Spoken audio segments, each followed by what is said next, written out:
இது என்ன வீடியோன்னு பார்த்தீங்கன்னா, ஆஃப்டர்நூன் லஞ்ச் ப்ரிப்பரேஷன் வீடியோ தான். வெயில் டைமில் லேடீஸ்க்கு கிச்சனில் நின்று சமைக்கிறதே ஒரு பெரிய டாஸ்க்கு. பட் வேறு வழி இல்லைங்க, நம்ம சாப்பிட்டு தானே ஆகணும்.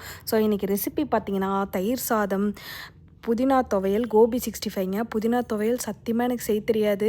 பட் நான் இது செய்கிறது கரெக்டாக இல்லை நான் பண்ணது கரெக்டாக ஏதாவது தப்பு இருந்ததுன்னா எனக்கு வந்து கமெண்ட்டில் சொல்லுங்கள். எனக்கு எப்படி அரைக்கணும்னு சொல்லி கொடுங்க.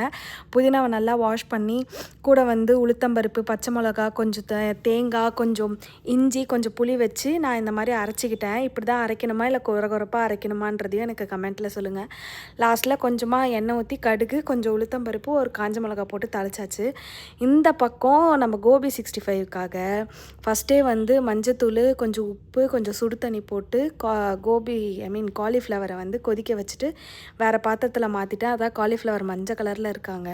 ஸோ வந்து கொஞ்சம் கார்ன்ஃப்ளவர் மாவு, கொஞ்சம் 65 மசாலா, கொஞ்சம் வீட்டில் அரைச்ச மிளகாத்தூள், 2 ஸ்பூன் வந்து திக்கான தயிர், கொஞ்சம் இஞ்சி பூண்டு பேஸ்ட்டு. முடிஞ்ச அளவுக்கு நம்ம சாப்பாட்டில் கொஞ்சம் தயிர், மோர்லாம் ஆட் பண்ணிக்கோங்க.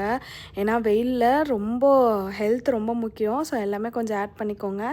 சுட சுட தயிர் சாதங்க. என்ன சுட சுடன்னு பார்க்குறீங்களா? சாப்பாடு சுட சுட கொஞ்சம் தயிர் சாதம், அது கூடயே வந்து இந்த கோபி 65 புதினா துவையலுங்க. சாப்பிட்டா அவ்வளோ டேஸ்ட்டாக இருக்கும். இந்த வீடியோ பிடிச்சிருந்தா லைக் பண்ணி, ஷேர் பண்ணி, சப்ஸ்கிரைப் பண்ண மறந்துடாதீங்க. சப்ஸ்கிரைப் பண்ணுங்கள். பாய்.